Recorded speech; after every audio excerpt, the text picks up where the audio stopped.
Finding Nemo, my favourite childhood classic. For my friends it was The Incredibles, but that doesn't hit the same. Ooh, superhero friends with Mrs. Incredible's super stretchy birth canal popping out ugly rats left, right and centre.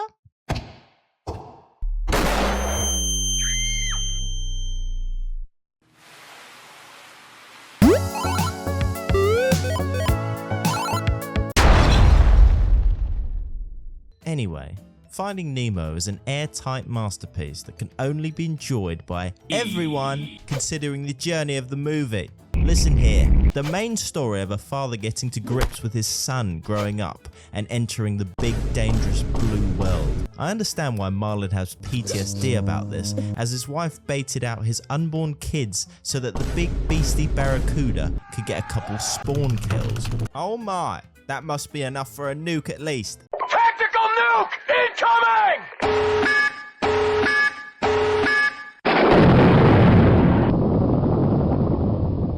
So yes, a tragic backstory meaning Marlin has to develop throughout the movie, trusting Dory more and more. And by the end we get a wonderful scene. Fishermen were grinding XP from mass fish farming and Marlin trusts Nemo's plan to save the fish. Character development, people. Without character development, a lot of movies end up feeling empty, as nothing has really changed from start to finish. 3 main characters with 3 different internal struggles to endure and get over. In-depth characters like this are things you need in movies to be relatable and to make the watcher care about what is actually going on. The main filth wave of kids movies I see coming out nowadays all appear to be a shallow husk of the trailer bait, just to get a kid to ask their parents to go to the cinema and watch funny fart sounds. Mummy, I want to go watch Extinct.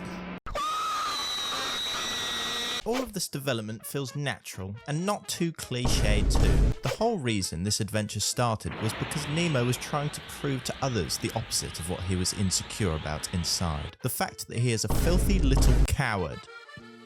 We can trace back to why he is in the first place, because it's clear that Marlin has shielded his upbringing and prevented him from experiencing risk.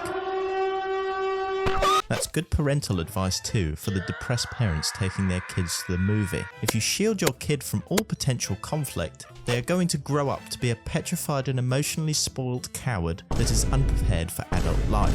Next segment. I really want Bruce to consume my flesh. I want his flesh. I want his flesh. There. Don't make me unzip my pants.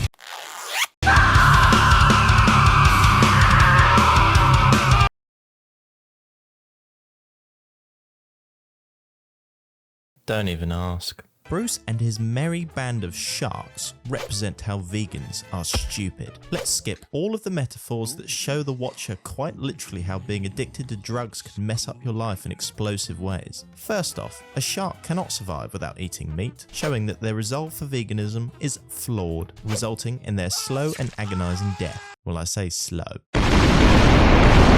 Also, one whiff of Nemo, or in normal settings, a big fat juicy gargantuan char-grilled steak, they abandon all veganism and beeline for his orange flesh nuggets. To protect myself from vegan hate, I will say that I don't mind them existing because it just means more sausages for the rest of us. But also for every vegan related comment, one ant gets trod in my back garden. Moving on to the sweet visuals. As a kid, the wide shots of bountiful ocean life paired with calm aromatic music made my jaw drop like YouTuber cryptocurrency values. Just look at this shit. One of the first scenes that pops into my head when thinking about this movie is when Nemo rides on that fucker that killed Steve Irwin.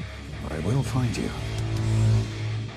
And I will kill you. It pans across the reef and shows many different fish just vibing. To me, there's nothing more magical that Disney has ever made than scenes like this one. Best villain ever made. Now, I've watched some scary horror movies and even played Outlast. I only shat on the floor out of fear 4 times, so you can tell I'm not some sort of golly pushover.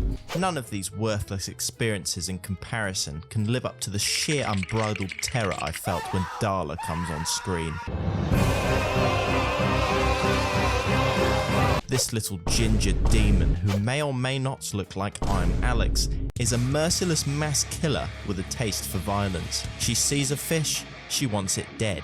taunting it and asking if it's still alive as its last moments are seeing her creepy face peering into the water. She even has a wanted poster on the wall. The dentist, who claims to be our uncle, has to give her fish sacrifices just so she doesn't eat his soul when he goes to sleep at night. No wonder he was so excited to find Nemo. It would have extended his life expectancy by another 2 weeks. It's time to stop!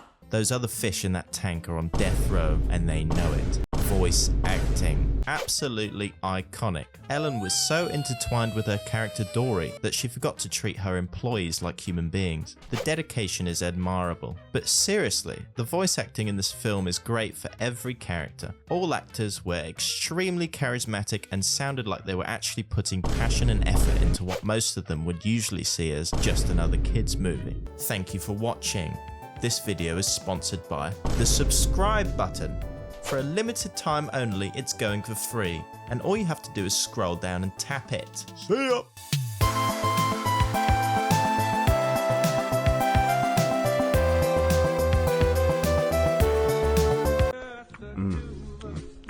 Try the Subscribe button.